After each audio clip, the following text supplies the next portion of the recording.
بسم اللہ الرحمن الرحیم۔ ایک مرتبہ ایک شریر یہودی نے محض شرارت میں حضرت محمد صلی اللہ علیہ وآلہ وسلم کی خدمت میں کھجور کی ایک گٹلی پیش کی اور یہ شرط رکھتے ہوئے کہا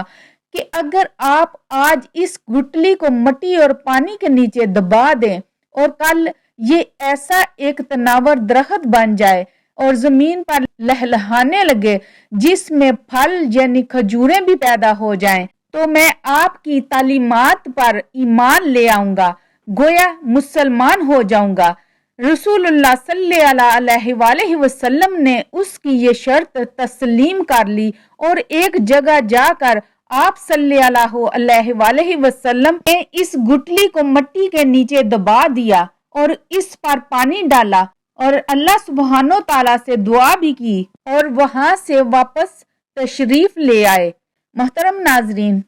اس یہودی کو دنیاوی اصولوں کی کسوٹی پر یقین کامل تھا کہ ایک دن میں کسی بھی طرح درخت تیار نہیں ہو سکتا، لیکن رسول اکرم صلی اللہ علیہ وآلہ وسلم کی ذات اقدس کی روحانیت اور آپ کا اعتماد اس کے دل ہی دل میں کھٹک اور خدشہ ضرور پیدا کر رہا تھا کہ کہیں کل ایسا ہو ہی نہ جائے کہ کھجور کا درخت بن جائے اور اسے ایمان لانا پڑ جائے۔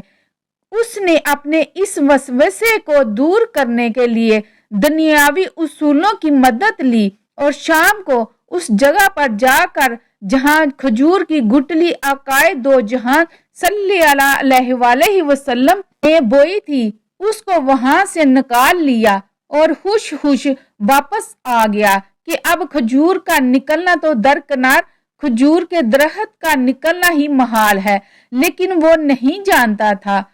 کہ جب معاملہ اللہ سبحانہ تعالیٰ اور اس کے رسول صلی اللہ علیہ وآلہ وسلم کے درمیان ہو تو دنیاوی اسباب معنی ہو جاتے ہیں۔ اگلے دن آقا دو جہاں صلی اللہ علیہ وآلہ وسلم اور وہ یہودی مقررہ مقام پر پہنچے تو وہ یہودی یہ دیکھ کر حیران رہ گیا کہ وہاں ایک تناور درخت کھجوروں سے لدا کھڑا تھا۔ اس یہودی نے جب اس کی کھجور کو کھایا تو اس میں گٹلی نہیں تھی تو اس کے منہ سے بے اختیار نکلا کہ اس کی گٹلی کہاں ہے۔ مرکوم ہے کہ اس موقع پر رسول اللہ صلی اللہ علیہ وآلہ وسلم نے فرمایا، گٹلی تو تم نے کل شام ہی نکال لی تھی، اس لیے کھجور میں تو گٹلی نہیں ہے، البتہ تمہاری خواہش کے عین مطابق کھجور کا درخت اور کھجور موجود ہے۔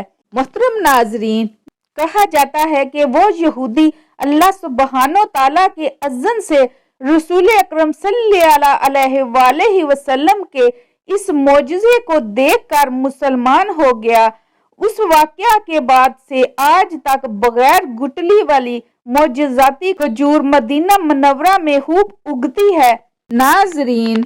حضرت جعفر بن محمد اپنے والد سے نقل کرتے ہیں کہ حضرت عمر رضی اللہ تعالیٰ عنہ کے پاس یمن سے جوڑے آئے تو انہوں نے لوگوں کو پہنا دیے۔ شام کو لوگ وہ جوڑے پہن کر آئے۔ اس وقت حضرت عمر رضی اللہ تعالیٰ عنہ قبر اطہر اور منبر شریف کے درمیان بیٹھے ہوئے تھے۔ لوگ ان کے پاس آ کر ان کو سلام کرتے اور ان کو دعائیں دیتے۔ اتنے میں حضرت حسن رضی اللہ تعالیٰ عنہ اور حضرت حسین رضی اللہ تعالیٰ عنہ اپنی والدہ حضرت فاطمہ رضی اللہ تعالیٰ عنہا کے گھر سے نکلے اور لوگوں کو پھلانگتے ہوئے آگے بڑھ رہے تھے اور ان کے جسم پر ان جوڑوں میں سے کوئی جوڑا نہیں تھا۔ یہ دیکھ کر آپ غمگین اور پریشان ہو گئے اور آپ کی پیشانی پر بل پڑ گئے اور فرمایا، اللہ کی قسم تم لوگوں کو جوڑے پہنا کر مجھے خوشی نہیں ہوئی، کیونکہ حضور صلی اللہ علیہ وآلہ وسلم کے نواسوں کو تو پہنا نہیں سکا۔ لوگوں نے عرض کیا، اے امیر المومنین، آپ نے اپنی رعایا کو جوڑے پہنا کر اچھا کیا ہے۔ حضرت عمر رضی اللہ تعالیٰ عنہ نے کہا، میں اس وجہ سے پریشان ہوں کہ یہ دو لڑکے لوگوں کو پھلانگتے ہوئے آ رہے تھے اور ان کے جسم پر ان جوڑوں میں سے کوئی جوڑا نہیں ہے۔ یہ جوڑے ان دونوں سے بڑے ہیں اور یہ دونوں ان جوڑوں سے چھوٹے ہیں، اس وجہ سے ان کو جوڑے نہیں دیے۔ پھر انہوں نے یمن کے گورنر کو خط لکھا کہ حضرت حسن اور حضرت حسین رضی اللہ تعالیٰ عنہم کے لیے جلدی سے 2 جوڑے بھیجو۔ چنانچہ انہوں نے 2 جوڑے بھیجے تو حضرت عمر رضی اللہ تعالیٰ عنہ نے ان دونوں حضرات کو پہنا دیے۔